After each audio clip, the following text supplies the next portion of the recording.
How best to answer Jamb comprehension questions. This is the focus of today's lesson. And in the course of this lesson, you will learn the best comprehension skills.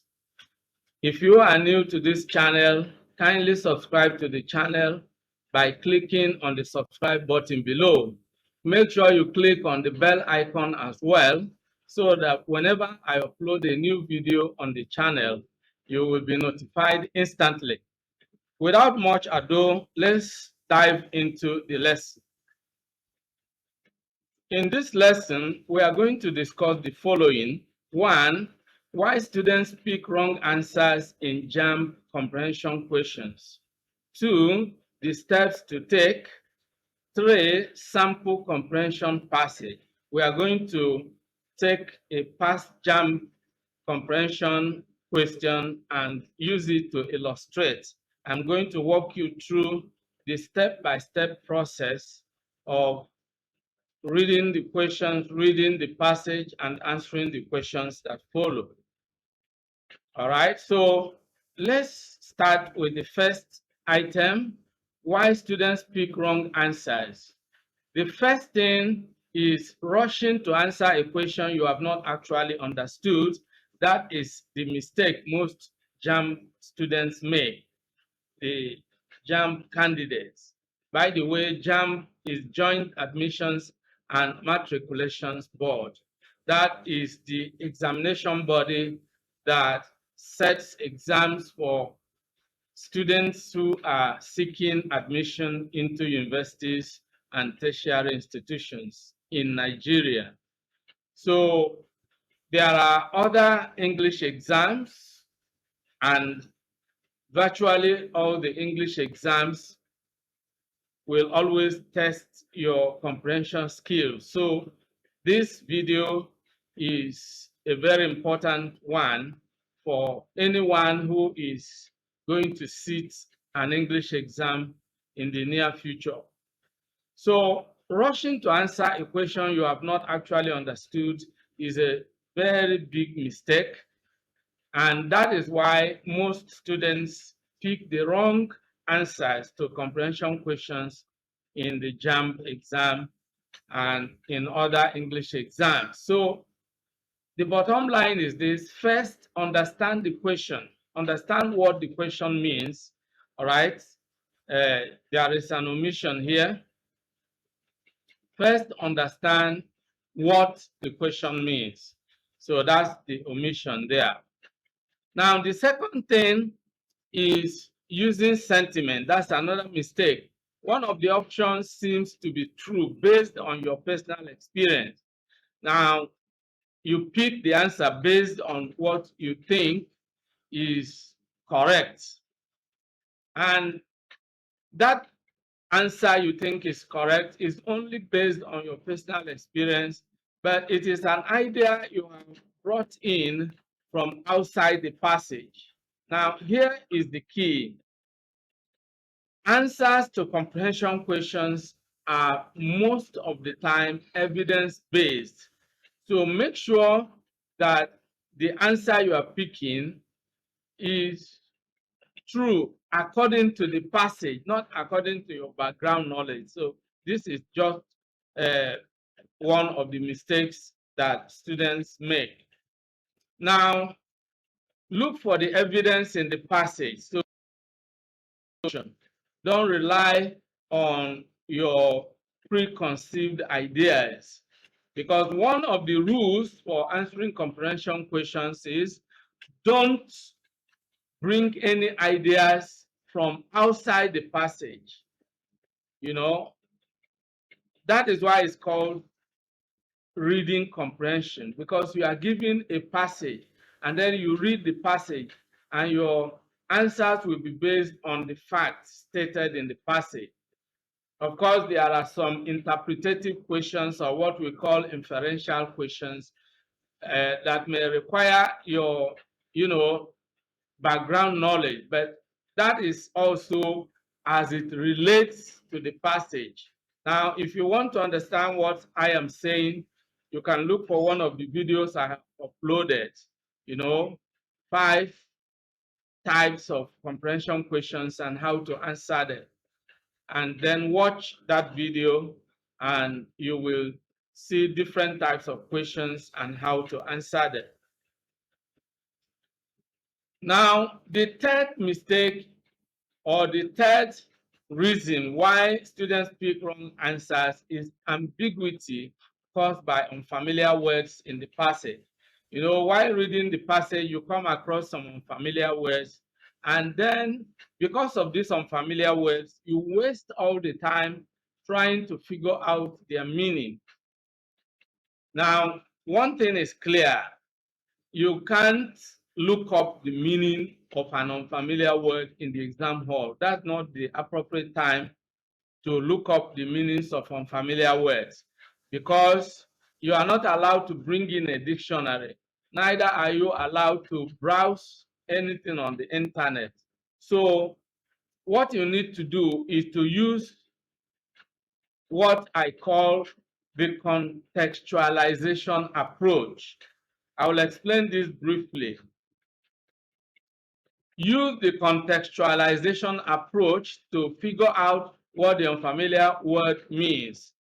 To contextualize is to consider something together with the situation, events, or information related to it, rather than considering it alone.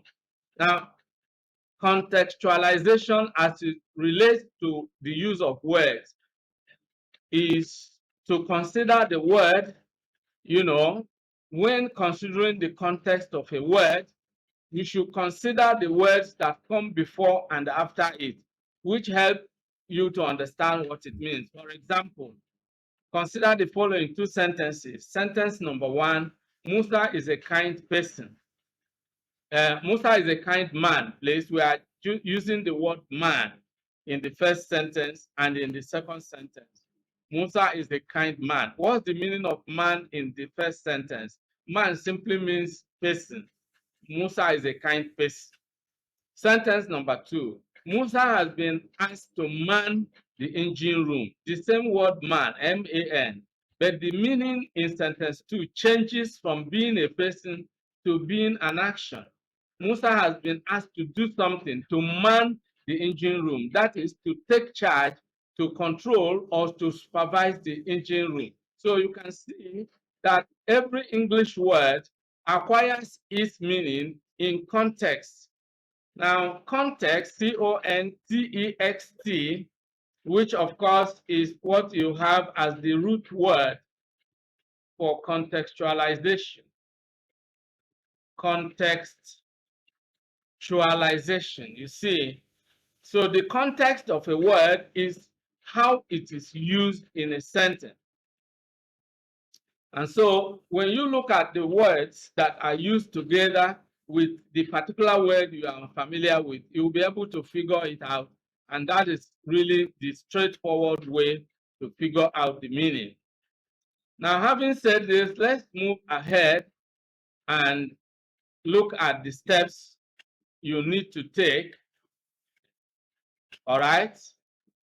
There are several reading techniques you can adopt for answering comprehension questions, or what you can call reading methods. However, different comprehension passages require different approaches. The approach you use for WAEC and NECO comprehension passages may not work for Jamb passages. Now, the approach you adopt for Jamb passages, Jamb, which is a type of examination, may not work for IELTS, IELTS. IELTS is an English proficiency test. By the way, we run a course for those who are going to take the IELTS exam. Then you have another equivalent of IELTS, which is called DET, DUOLINGO English Test. These are proficiency tests, So the approach you adopt for WAEC, for NECO, for Jamb passages will likely differ from the approach you need to adopt for IELTS reading passages or DET reading passages, and so on and so forth. So that is actually the reference we are making here. Now, for example, Jamb passages are short, but somehow more sophisticated than WAEC and NECO passages, even though WAEC and NECO passages are longer usually, you know. Then Jamb questions seem to be simpler on the surface because they are objective questions, and you know objective questions are usually simpler than theoretical questions. However, Jamb questions are based on a passage that is a little bit complex, and that is where students find it difficult to answer questions. They pick the wrong answers. So, but that is why we are looking at today's topic to show you the simple procedure. Okay. Now, having said that, let's now look at the steps you need to take. Number one, read the questions first. Read through the questions first, because when you read through the questions first, it will give you prior information about what you are going to look for in the passage. You know, there are many benefits of reading the question first. When you read the question first, you already know what the passage is about, even before reading a line. Number two, you already know what you are going to look for when you start reading the passage, because you have no business reading the passage just for reading's sake. Your aim of reading the passage should be to answer the questions correctly. Okay? Now, step number two, read the passage. After reading the questions, then the second step is to read the passage. And then while reading the passage, make sure you read the passage with concentration, because if you do not understand the passage, how can you answer the questions that follow? You know, so read for meaning, read for a purpose, and read for discovery. Now, reading for a purpose is something that is critical, it's key, you know, because when you're reading for a purpose means that since you have read the questions first, you already have in mind what you are going to look for. You are going to look for answers to the questions, and that is what it means. That is your purpose. So when you start reading, your purpose of reading is now to look for the specific piece of information required to answer the question. And that is also what it means to read for discovery. Now, reading with a purpose is like someone who has gone into a room to look for something.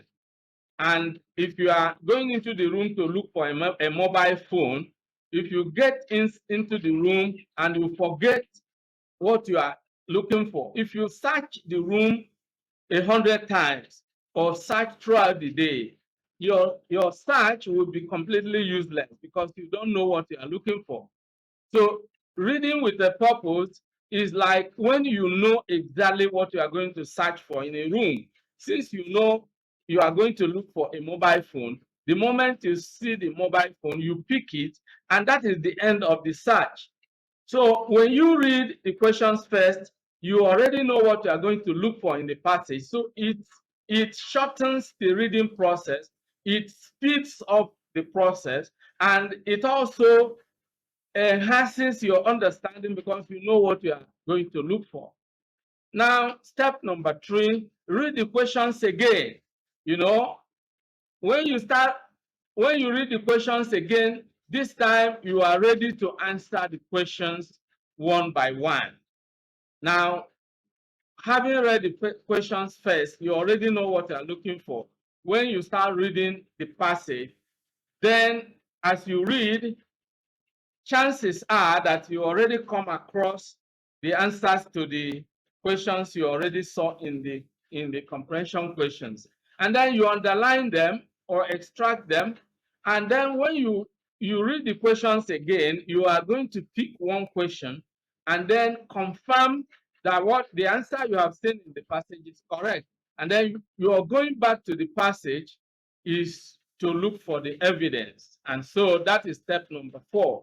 Scan for the evidence in the passage before picking the option for each question. So this is just the process. You know, scanning is a method that you adopt when you are looking for a specific piece of information. So you are not just going to start reading over and over. No, you are browsing through the passage looking for a specific piece of information. And once you see it, like someone who has gone to the room to pick the mobile phone, once you find the answer to your question, then you pick it, and that is the answer. So it makes the process quite simple, easy, and fast.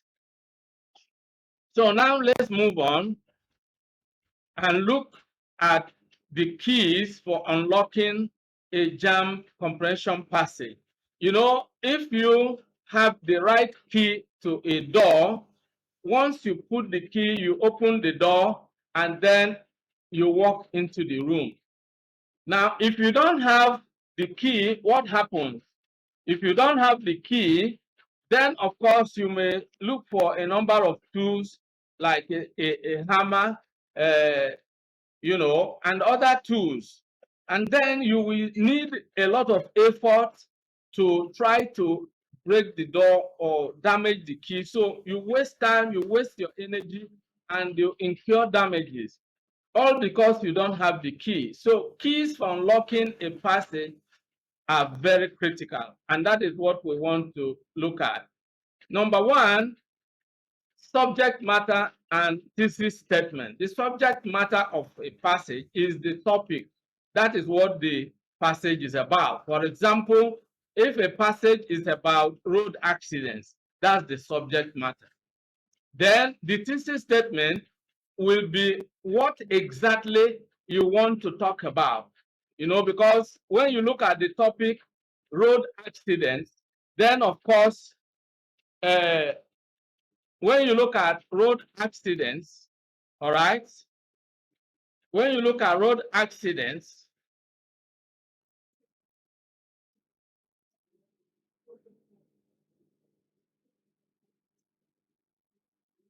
the thesis statement is exactly what you want to discuss, the specific thing, the main idea you want to discuss on that topic.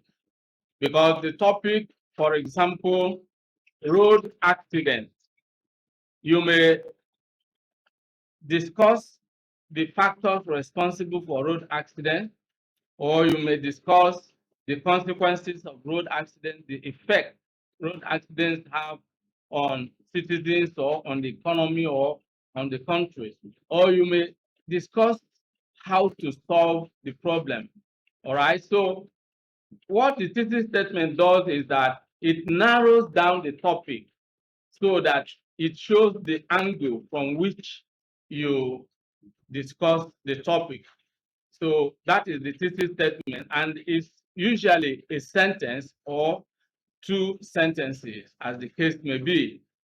So once you discover the subject matter and discover the thesis statement in the first paragraph of a passage, it helps you to have a better understanding of what the passage is about. And so in choosing a suitable title for the passage, you need to pick the option that relates to the aim of the whole, you know, passage rather than the parts of the passage. And what will help you to be able to choose a suitable title for a given passage is when you are able to identify the subject matter and the thesis statement. So that is very important. Now, the second key is the comprehension questions and the key words, which of course is why I have always emphasized that you should read the questions first. Now, once you read the questions first, even before reading a line in the passage, the questions already give you clear idea of what the passage is about. And the keywords are contained in each question. So these keywords will, you know, serve as keys to help you open the door into the very part of the passage where the answer can be found. All right. So And for you to understand the importance or the power of keywords, think of how you can use the keywords to search for a particular piece of information on the internet. All you need to do is to type in the keywords or key phrases in any search engine, and then the keyword will then activate the search, and the internet will download from different sources, because the keywords will open different doors to various libraries, various sources, and then all these volumes of information will be downloaded. And all of them are relevant to the very thing you are looking for. So that's the power of keywords, and it is also important in unlocking a Jamb comprehension passage, and indeed any other comprehension passage. So the third one is the scanning technique. The third key actually is the scanning technique. And why this is key is that when you are scanning, you are looking for a particular piece of information. You know, when women go for a scan, a pregnant woman goes for a scan, the scan will specifically identify the child in the womb, and any information you want to know about the child, that specific piece of information is what the scan reveals to you. So using the scanning technique, which is a reading technique, then it unlocks the passage because it makes the whole process simple. You pick the keyword from the question, and then you get into the passage, and you are looking for the keywords in the passage. And once you come across it, you grab that piece of information, and that gives you the answer to the comprehension question. Okay? Then there are other keys that are relevant, you know, for unlocking comprehension passages, but may not be quite relevant to Jamb. One of them is topic sentences. Now, in most cases, Jamb passages are always short. They don't have many paragraphs. And a topic sentence is the topic of each paragraph. That is the main idea of each paragraph. So that is why topic sentences are more useful in longer passages, passages that have 4, 5, or more paragraphs. So because the writer is likely to use the principle of paragraphing, which states that each paragraph should discuss only one main idea. And so when you are discussing a topic, various subtopics are discussed in the various paragraphs. And so you'll be able to identify each subtopic in each paragraph by identifying the topic sentence. Now, you can look for other videos I have uploaded on comprehension, answering comprehension questions, and you'll be able to understand the kinds of comprehension passages where topic sentences are key.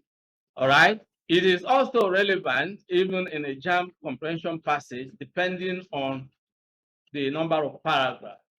But then the structure is another key, because the structure has to do with the parts that make up the whole passage. And this is also more relevant to passages that are longer, that, you know, consist of many parts, many paragraphs. Because when you have a long passage, is made up of 3 main parts: the introduction, the body, and the conclusion. Now, if it has a headline or a title, then that is another part also. When you look at the various parts, that will also help you to unlock the passage. They will give you a better understanding.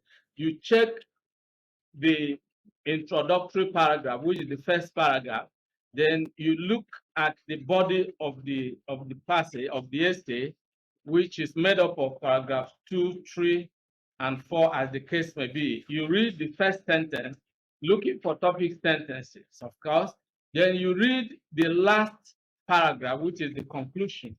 Where all this put together will give you, you know, a clearer understanding of what the passage is about.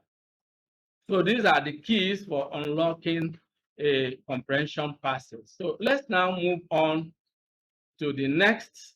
And now we are going to take a sample, which is a past Jamb comprehension passage, and then the questions on it. We are taking this from Consolidated Jamb Questions English 2019 Comprehension.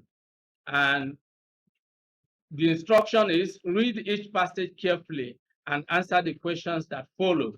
Well, we will look at the passage, but we are not going to start reading the passage. I told you the simple procedure. Read the questions first. Now, this is the passage, okay?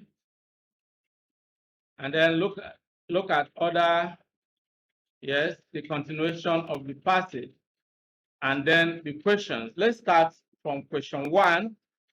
Let's start with reading the questions first. Question number 1. According to this passage, it gives the little child great pleasure, A, for daddy to see the tower he has built, B, to destroy the tower himself, C, to see his tower accidentally destroyed, D, to be helped to destroy the tower.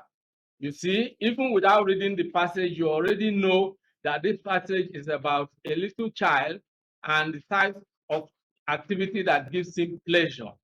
And then it has to also do with building a tower, and then destroying a tower. So you know that this is what the passage is really about, even before reading a single line in that passage. So that's the power and the benefit of reading the question first. Now, question number 2. What other feeling does the child derive from the fall of his tower apart from pleasure? So you already know the passage is about the child deriving pleasure from the fall of his tower. And then there are other feelings the child will also derive. And then while reading the passage, you will only be looking for other feelings he derives from, making the tower fall. A, strength, B, anxiety, C, pity, D, depression. So reading the questions first gives you a clear idea of what the passage is about, even before reading a single line in the passage. Now let's look at other questions. So question number 3. How does the author try to explain this destructive stage? So we know it also has to do with what is called a destructive stage. A, it is the last stage in child development. B, the child wants to displease his parents. C, it grows out of the child's recent experience of sudden falls. D, the child is just going through a destructive stage. So you see, question 4, the expression must kick it and make it collapse in this context means A, is forced to kick it and demolish it. B, is obliged to kick it and make it collapse. C, cannot resist the urge to demolish it. D, ought to kick it and make it collapse. You see, so you get more information about the passage before reading it. Question number 5. In the passage, manic pleasure means, so you already know there's something called manic pleasure. And you have read about the kind of pleasure the child derives from making the tower he has built fall, So you already know what the passage is about, and then you already know what we are looking for. Option A, wicked pleasure. B, childish pleasure. C, unlimited pleasure. D, human pleasure. Now, having read the questions, we are now going to the passage. You see, when you follow this procedure, it makes the reading quite easy. It makes it fast as well, okay? Now let's begin to read the passage. In order to approach the problem of anxiety in play, let us consider the activity of building and destroying a tower. Many a mother thinks that her little son is in a destructive stage or even has a destructive personality because after building a big tower, the boy cannot follow her advice to leave the tower for daddy to see, but instead must kick it and make it collapse. So you can see you already saw all things that are related to this in the question. So what you are seeing in the passage do not come to you as a surprise anymore. You won't be wondering what is this passage about, because you already know. How did you know? From the questions. Okay, so that is the beauty of reading the questions first. Let's continue reading. The almost manic pleasure with which children watch the collapse in a second of the product of long play labor has puzzled many, especially since the child does not appreciate it at all if his tower falls by accident or by a helpful uncle's hand. He, the builder, must destroy it himself. So we already see answer to some of the questions. You know, what gives the child pleasure is that he destroys the the tower by himself, not that it is destroyed accidentally or by someone else. So we saw a question like that in the questions, and we have seen it here. So we already know the answer to the questions because we have simplified the process. All right. Then we continue the reading. This game, I should think, arises from the not so distant experience of sudden falls at the very time when standing upright on wobbly legs afforded a new and fascinating perspective on existence. You see, so you can now see that this passage has to do with you know, the experience of the child when the child was growing up, and in an attempt to stand or walk, the child would fall. So that is related to this child's interest in destroying his tower or making his tower fall. So let's read on.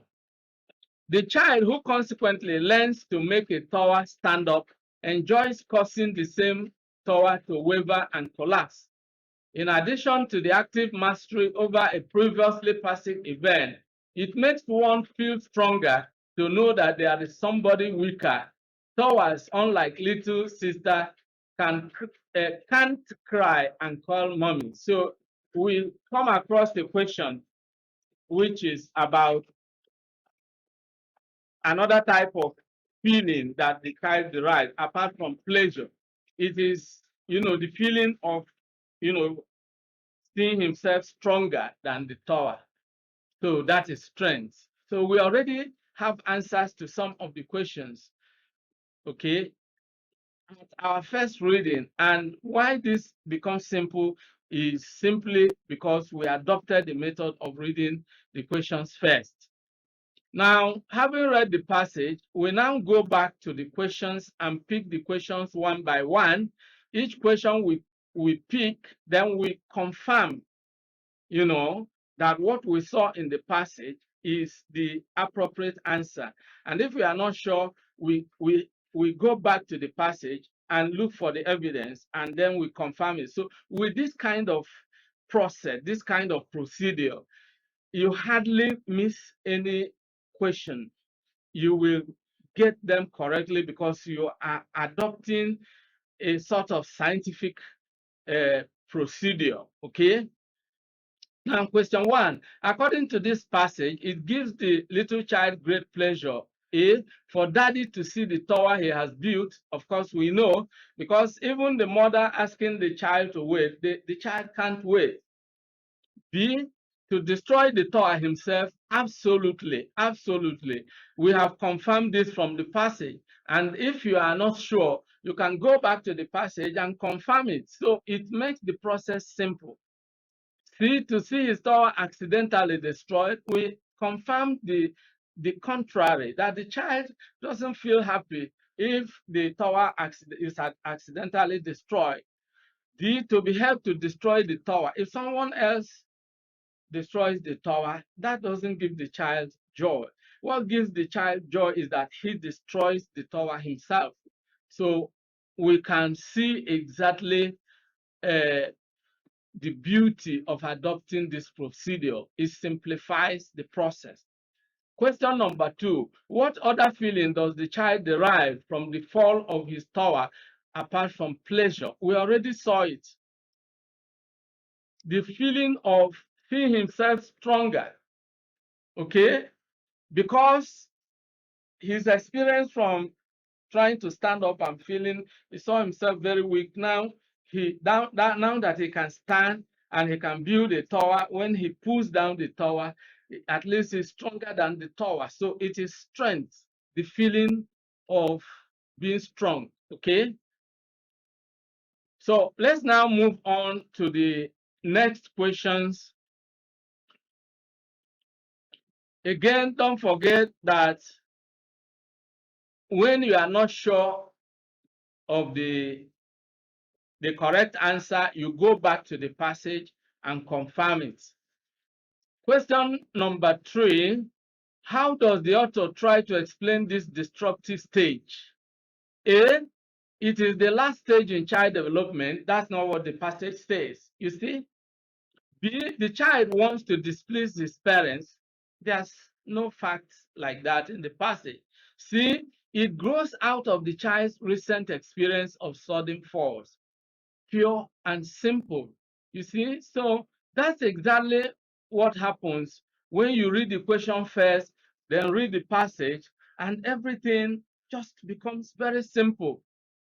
The child is just going through a destructive stage. Certainly no. Question number 4.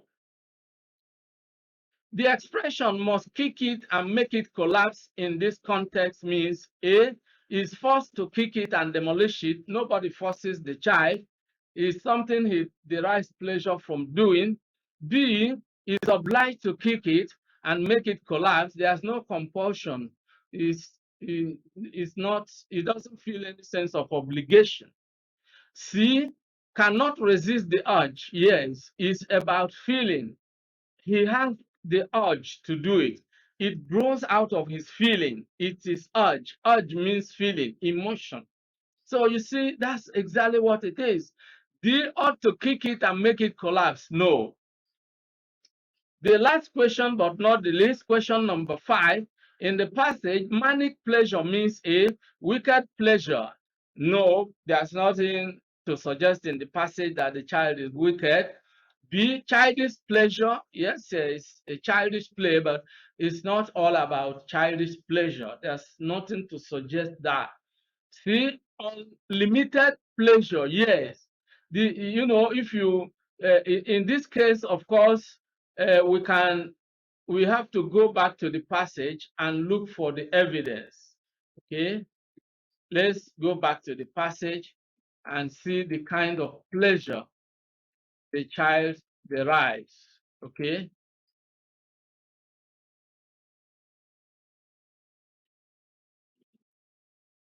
Okay. So here we are scanning for evidence. We don't have to read the whole passage. Okay. The almost manic pleasure with which children watch the collapse in a second of the product of long play labor has puzzled many, especially since the child does not appreciate it at all if his tower falls by accident or by a helpful uncle's hand. He, the builder, must destroy it himself. This game, I should think, arises from, let's continue. We already have seen something that points to unlimited pleasure. A not so distant experience of sudden falls at the very time when standing upright on wobbly legs afforded a new and fascinating perspective on existence. The child who consequently learns to make a tower stand enjoys causing the same tower to waver and collapse. He enjoys it. It derives, when pleasure now becomes enjoyment, it's unlimited. In addition to the active mastery over a previously passive event, it makes one feel stronger, you see, to know that there is someone weaker. Towards, unlike little sister, can't cry and call mommy. So it gives the child unlimited pleasure.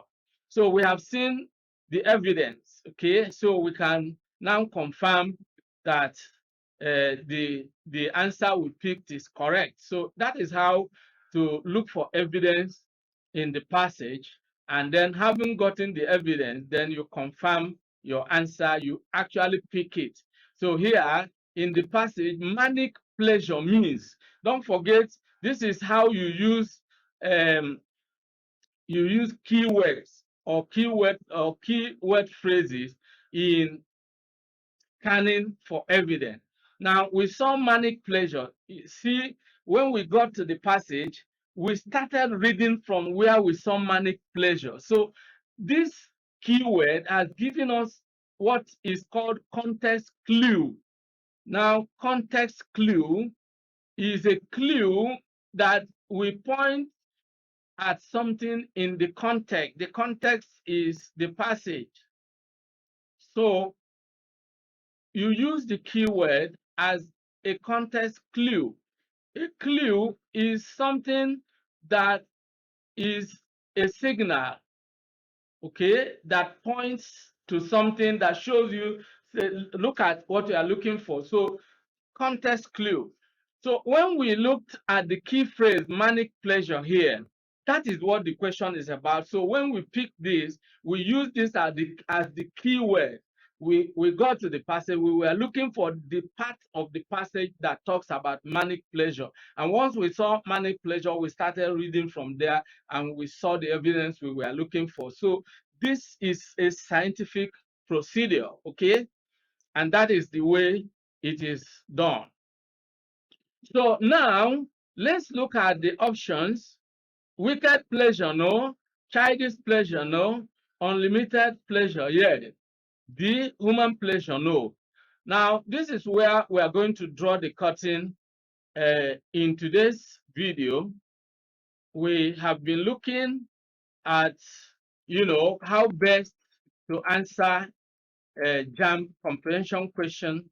I hope you enjoyed the video. If you did, then make sure you like the video and share the video with your friends and relations. We have looked at how best to answer Jamb comprehension questions. If you are new to the channel, make sure you subscribe to the channel by clicking on the subscribe button below. Make sure you click on the bell icon as well, so that whenever I upload a new video, you will be notified instantly. So you won't miss any new videos I upload on this channel. Now, if you have any questions, comments, or suggestions, kindly leave them in the comment section below. I look forward to seeing you in the next class. Goodbye for now, and remember. Many thanks for watching today's video. A big thank you to all of you out there for being part of today's episode. I hope you enjoyed the video. If you did, kindly subscribe to this channel. Subscribe now as a way of giving us support. For notification about new videos, click on the bell icon. You will find the bell icon. Click on it so that whenever a new video is uploaded, you will be instantly notified. If you have actually enjoyed the video, like and share the video with your friends and relatives. This is very important. If you have any comments, leave your comments below. Any questions, any suggestions, we would gladly receive them and respond promptly and positively to them.